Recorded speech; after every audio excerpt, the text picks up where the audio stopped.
All right, what's up, everybody? How's everyone doing? How's everyone's Monday afternoon treating them so far?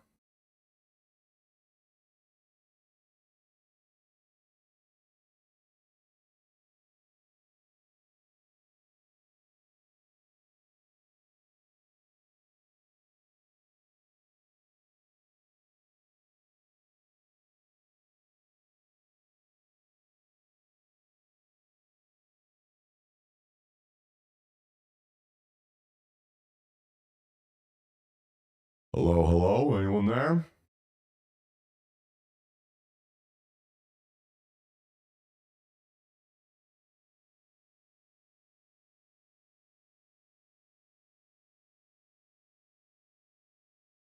Good afternoon, everybody. How'd your trading days go?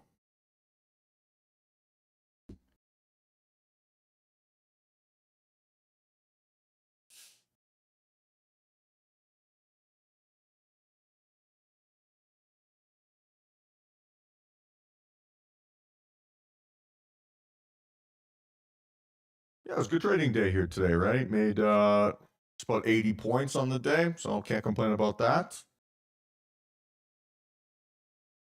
Played a nice big rip there to the downsides.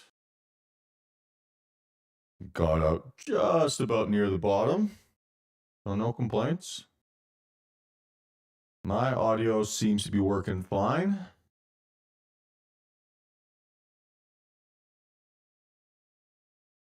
And then pretty much right after we closed, market reversed all day. Pretty impressive.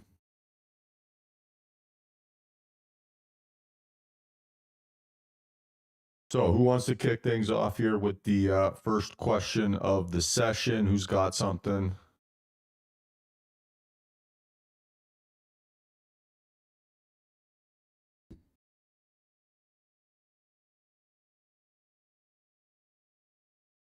Okay, shouldn't be doing it now.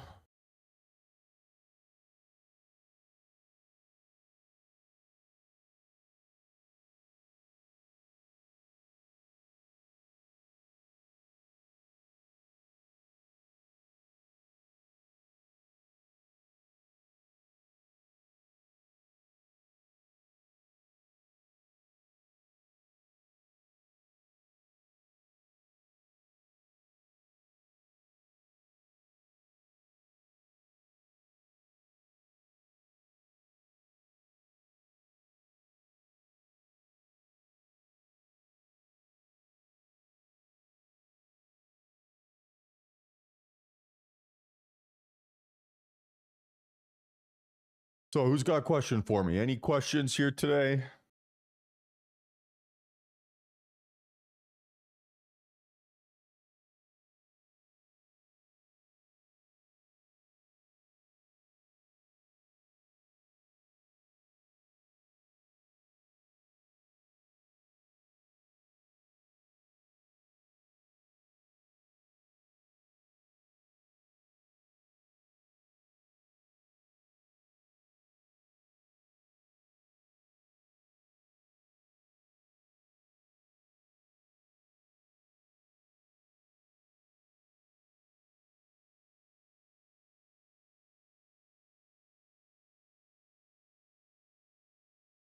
Well, Patrick, everyone has a number that breaks them, right? So if you're having trouble touching grass when you're losing, that means that you're trading past the number where you're broken, right? And so the number that breaks you can be time in front of the screen. That can be number of trades you take in a day. That can be a loss that you take in a day. And so it's your job as a trader to figure out what that number is and then to structure every decision you make to making sure that hitting that becomes impossible, right? So if you get on tilt after 2.5 hours trading, you should be done by 90 minutes. If you're struggling with over trading after a loss, right? And it's like your third trade of the day, then you should be done after 2 trades. If you struggle with reactions to a specific number, then you need to size down so hitting that number is impossible. Fundamentally, you can't you can't like out earn bad risk management, and there's nothing that you can do, or at least not easily, that you can do that will get you out of tilt once you're in that place. So you have to be proactive, not reactive. So if it's your sizing after a loss, right, that means that your loss that you took was bigger than you're willing to accept. That number is breaking you. So you need to size down your trades and create some sort of protocol for yourself that when you do take a loser, which is going to happen, that you walk away. The other thing you have to realize here, right, is if you want to be a trader and you say you want to do this for the rest of your career, you're going to be lucky if you have 10,000 losses left in your career.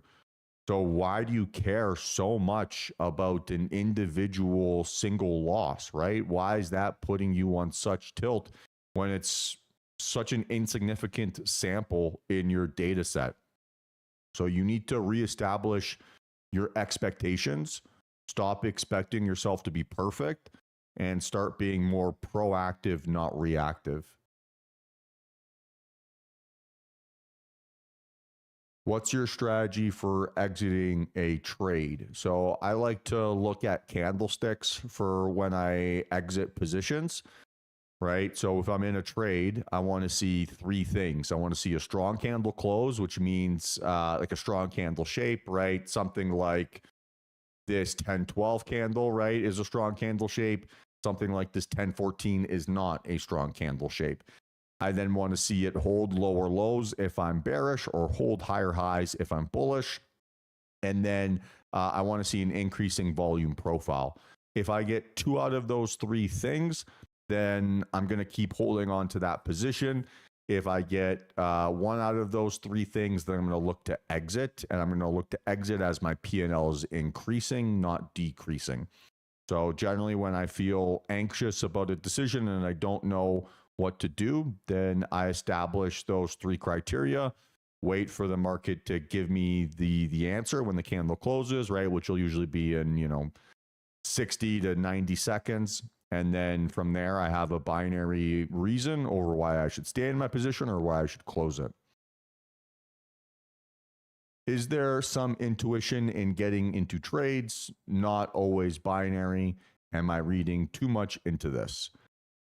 So trading is half art, half science, right? The science is your risk management. It's, your setup trigger. It's where you place your stop loss. It's your rules that you follow for when you are in a position, or for when you're looking to get into a position. But the art of it is when you actually click that button, right? Every trade is going to be a little bit different. It's going to have its own little quirks and features, to quote Doug DeMuro. And it's our job to be basically beautiful artists when it comes the opportunity to enter that trade. Now that intuition, right, that's paid for in blood.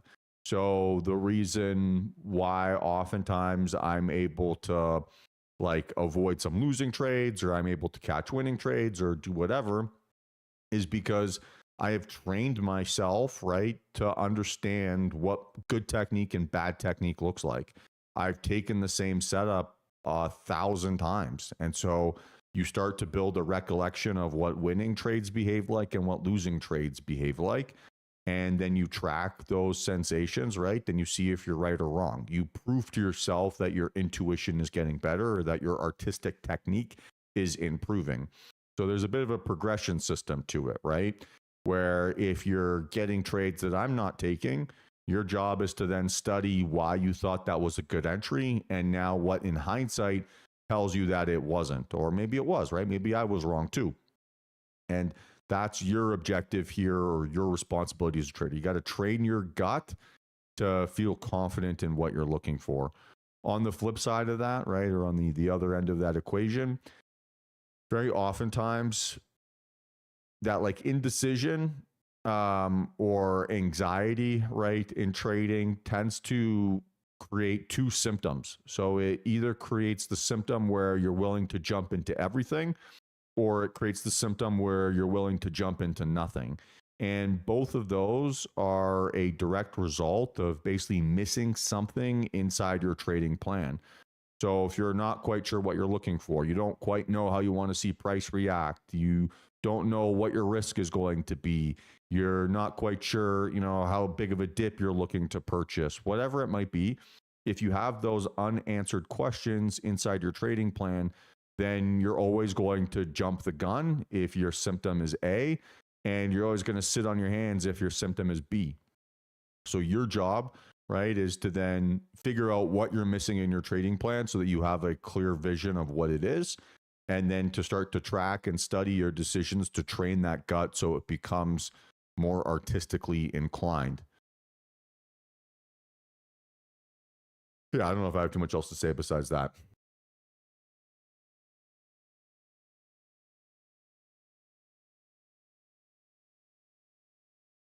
I mean, guys, like this idea that one NQ contract isn't a lot is also like crazy to me. NQ moves like 100 points in 30 seconds at the moment. Even if you're trading one contract, you're making like 500, 600, 700, 800, $1,000, right? In such a short period of time. Only in trading is that not considered enough, right? Only in trading is it taking you 9 trades instead of taking you 3 trades. Is it taking too long? So I would suggest that most people think that they got to swing bigger to actually make more money. But the reality for pretty much every trader I've met is if that they size down, they ultimately have a lot more mental clarity. And when they have a lot more mental clarity, they behave within their structures. And once you're following your rules, once you're sticking to your process, once you're executing within those frameworks, then you can actually start to see the compounding effect that makes trading profitable. And this obsession of trying to make as much money per day or per trade is so short-sighted that it costs you months and months of progress, and you end up just stagnating instead of getting better. So we got to get like off of the P&L roller coaster and stop looking for validation from our P&L, because it'll never be enough. It'll never feel like it's enough. And you're simply cheating yourself of actually accomplishing what you want by being so aggressive. Like it's crazy. Like if you make $500 in 5 minutes, like if you did that in your day job, right, you'd be so thrilled about how much money you just made, that your boss was so generous. But for whatever reason, that's not enough for you when you're trading. I would suggest that you're being a self-sabotaging asshole, and you don't want to actually be profitable. You want to get the biggest dopamine rush. And that's what's causing those psychological slip-ups, right, when you have that losing trade, because now the dopamine rush to the downside is something that you are unable to accept. And so then you oversize, you panic, you try to make it all back in one go just to get back to break even or feeling good about yourself. And it's that foundation of, I need validation from my P&L that is holding you back. Like, I don't know how to say this in a polite way, so bear with me a little bit. But your number on your screen is literally bullshit. It is not real, right? And most people here are trading in prop firm accounts where you're literally trading inside a simulator. And yet you're attaching so much of your ego, so much of your day-to-day joy and happiness to a number on a screen that literally means nothing. The money isn't real until it hits your bank account. So I don't understand this obsession of trying to maximize the P&L. Oh, I can pass in 3 days. Let me pass in 3 days. If it takes you 9 days instead of taking you 3, you're going to be a lot better than blowing up 100 times trying to pass it in 3 days. So you're purely judging yourself on the wrong thing. If you want to be a successful trader, you have to be a process-based trader, not a result-based trader. Judging yourself based on the result, too many highs and lows. You will not survive that roller coaster. Nobody does. So you got to break it down into the things that you can control. And that's what we talked about. Everyone has a number that breaks them. If you're not aware of that number, right, or what that number is, or you're not interested in being proactive in fixing or preventing you from hitting that number, then you're just a self-sabotaging idiot, right?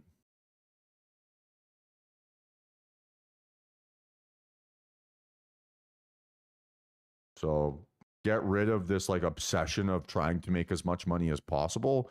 That won't happen on a singular day or a singular trade. And even if it does in a simulator, you're not going to see that money anyway. So why are you giving it so much power over you and your trading decisions when that relationship is very much skewed against you? Crazy.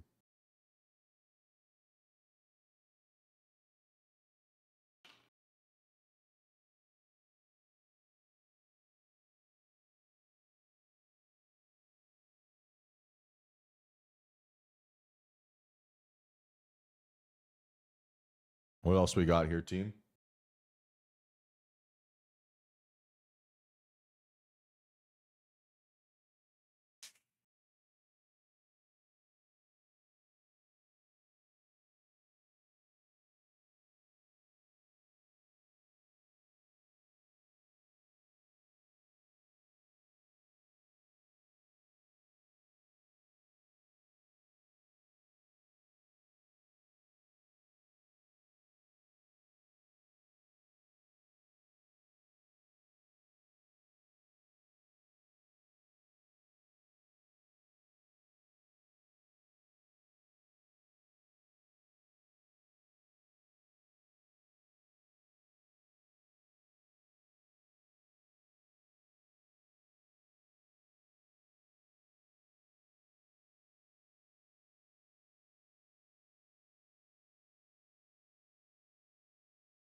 Any other questions here, guys? What else we got here this afternoon?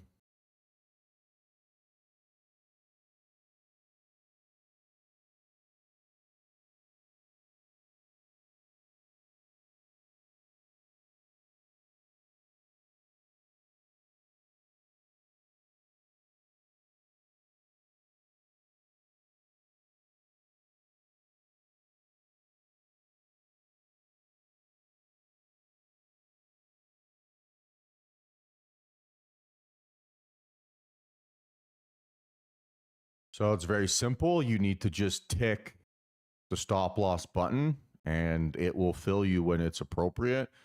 Two reasons why a stop loss won't get filled. One, you didn't actually attach a stop loss order to your trade, or B, your account either breaches or passes its passing point prior to ever getting to that. So there's plenty of videos online showing that process. I would recommend doing that. It's not going to be possible for me to show you a live execution when markets are closed.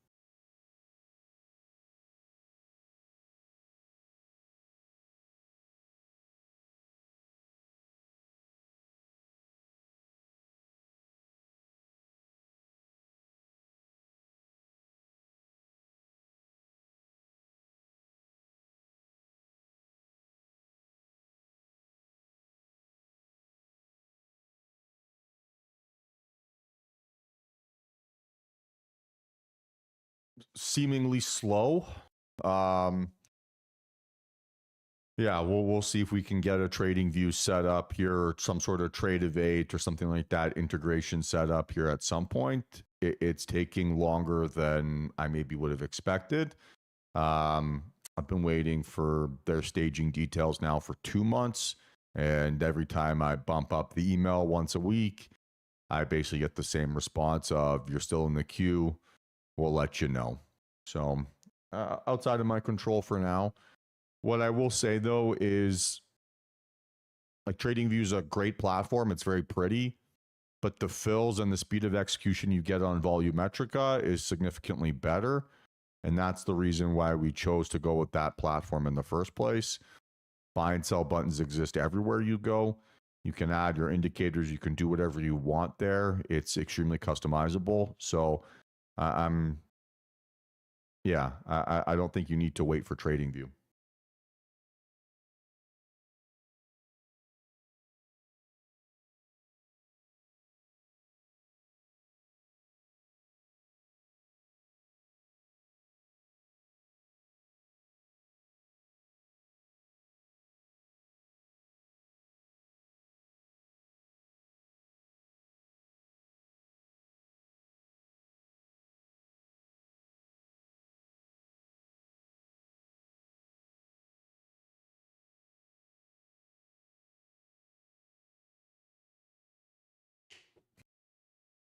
Any other questions here, team? What else we got?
I personally trade on Interactive Brokers.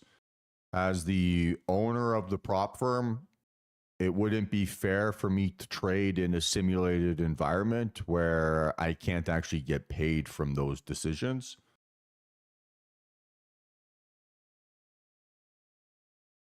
So, no, I don't really have any intention to trade with volumetric at the moment. It would literally mean I'd destroy my entire income stream.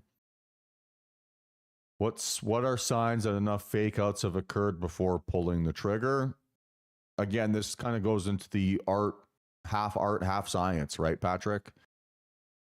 You're constantly just trying to take as much context as you can from the trading session and looking at the candles and the previous setups that you took that day over how price action has behaved.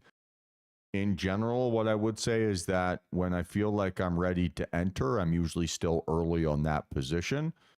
But this idea of like, oh, I'm waiting for one fake out or 5 fake outs or 10 fake outs before I enter my trade does not exist. Each setup has its own kind of unique personality, and you kind of have to figure out that flow state for yourself. In my experience, what I'm looking for more than what the market is actually doing is how calm do I feel executing that trade.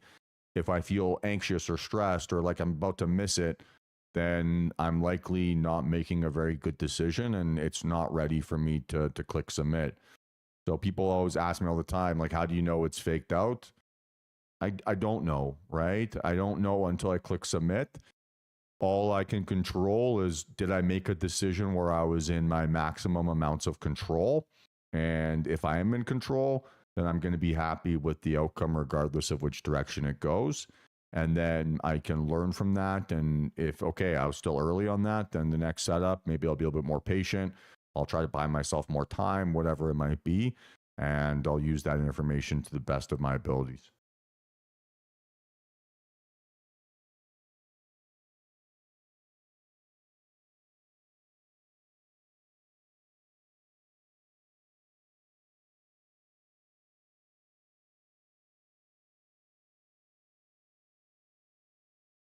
Well, my second trade is planned before my first trade, right? So I know what my exit target is on a winning trade or my exit target on a losing trade is. So that decision is made before I ever click submit.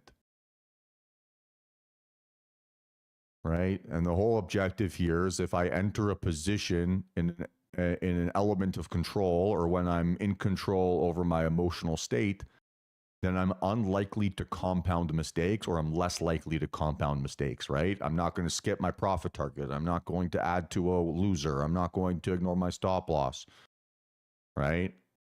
Because control or calm means that I'm not having an emotional reaction to price action.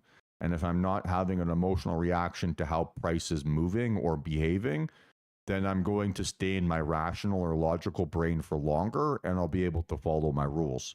But if I abandon that at the very beginning of my process or at the first opportunity I have to enter a position, then I'm screwing myself over and I'm likely to have an irrational reaction to how price behaves, either positively or negatively, and I'll screw something up. So the trades that I care the most about are not the ones that cost me money or made me money. They're the ones that made me deviate away from how I wanted to behave. Those are the ones you want to study and put a lot of your energy and focus into. Because if you're not following your rules and price action is quote unquote tricking you into breaking your rules, then you don't stand a chance, right? Because you're effectively admitting then that every decision that you're making is now a gamble. And when you're gambling with emotions, it'll never be enough and it'll always bite you in the butt.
Any other questions here, team? What else we got?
Anything else?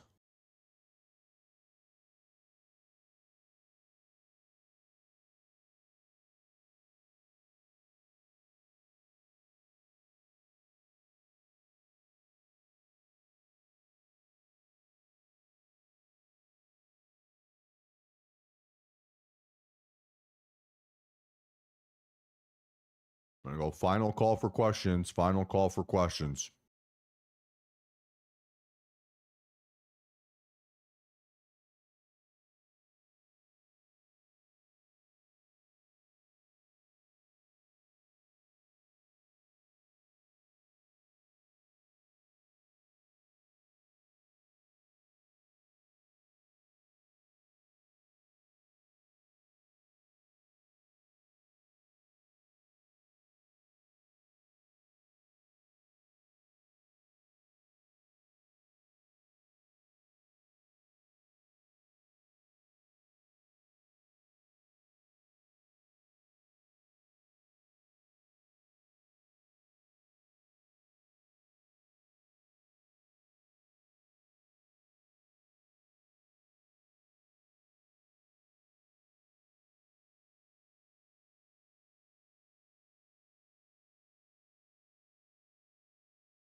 All right, Team Wolf, no further questions. I'm going to kill it here for the afternoon.